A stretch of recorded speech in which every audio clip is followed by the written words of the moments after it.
Bom, galera, vamos falar um pouco sobre significação e percepção. Tá? Uma palavra ou uma imagem, elas só vão ter sentido porque elas representam alguma coisa. Né? Então, justamente o significado, né, da palavra ou coisa é dado por essa outra coisa, não linguística, não imagética, que está sendo representada. Simplificar isso daí. A palavra caneta, ela só tem significado porque ela representa isso. Então, a palavra caneta, ela representa um algo não linguístico e não imagético, que é isso, né? Essa imagem, ela também representa algo. Se você falar assim para mim, professor, a prova eu vou fazer de lápis ou de caneta, eu faço isso aqui para você. Caneta. Né? Então, as coisas que a gente fala, os símbolos que a gente constrói, as imagens que a gente usa na propaganda, elas só têm sentido porque elas remetem a alguma coisa. Se você está andando no meio de um parque e você vê algo redondo, escuro, né, com uma percepção de profundidade, você compreende que aquilo é um buraco. E aí você para. Mas você só conseguiu... Né, isso é um signo natural, do mesmo jeito de você escutar o chacoalhar do guiso de uma cascavel, ou de você ver uma abelha, ouvir o zunido de um inseto, são signos naturais, né? Mas a percepção, a interpretação, na verdade, o sentido, o significado, ele só acontece porque você tem uma percepção discriminada e codificada. Ao mesmo tempo, você percebeu e discriminou. Discriminar é separar, é botar à parte, né, tirar um de perto do outro. Discriminação é justamente afastar o outro. Então, quando você discrimina algo do meio, né, de todos os estímulos que os seus sentidos estão recebendo, a sua mente se foca em um. Nesse momento, ela discriminou. Ela separou aquilo do resto. É um insetão, aquela abelha mamangava gorda vindo em direção no meio da sua testa. É o movimento, né? Você discrimina.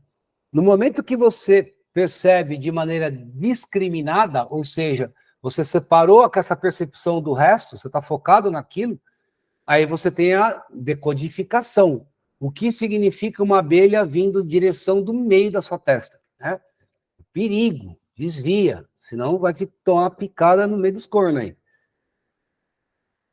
Isso é o processo que a gente chama de interpretação.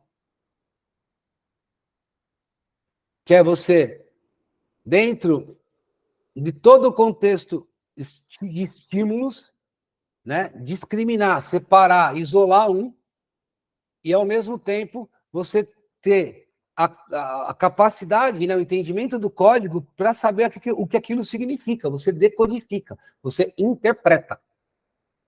Então, uma palavra ou uma imagem, elas só vão ter significado, só vão ter significação quando elas são percebidas. Não adianta você ter uma marca que não é percebida, né? Então, ou seja, quando aquela palavra, aquela imagem é vista separadamente do resto das coisas, né? E quando, além dela ser vista separadamente, ela também te gera uma interpretação, ela gera uma reação no interlocutor. Então, se você fizer um estímulo, né, e seu interlocutor, ele pegar esse estímulo, isolar esse estímulo e causar uma reação nele, houve a interpretação. Embora a mensagem parta de nós, os emissores, ela se realiza no receptor. E é sempre um processo de 5 fases. 5 fases. A gente tem a codificação, que é eu pegar a coisa que significa aqui na minha cabeça e eu traduzir ela para um código comum. Um exemplo, você me pergunta, professor, está certo? E eu quero dizer que sim, que está. Eu posso fazer assim, né? Posso falar sim, posso falar ok, posso balançar a cabeça positivamente. Então, para a palavra sim, né? Olha quantas formas é sim, quantas formas diferentes eu tive de trabalhar a codificação. Então, a fase 1 é isso, pegar o significado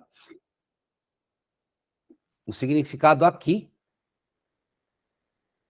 e transformar esse significado em algo que é um código comum ao meu interlocutor. Quando eu faço isso, aí eu vou emitir. Então, você me perguntou, professor, está certo? E aí eu pensei, está e vou dizer que está. Que forma eu irei dizer que está? Tá certo. Então, você tem o pensamento, traduz para o código, do código você emite. Sim, não, hoje eu não vou falar, é prova, mano, se vira aí. Né? Então, você pensa o significado, constrói ele, codifica e emite. Depois que você emite, você transmite. Quer dizer, o meu áudio precisa chegar até vocês. Se ele não chegar, né, a partir do momento que o meu áudio não tem mais comunicação, eu desliguei o áudio, tá?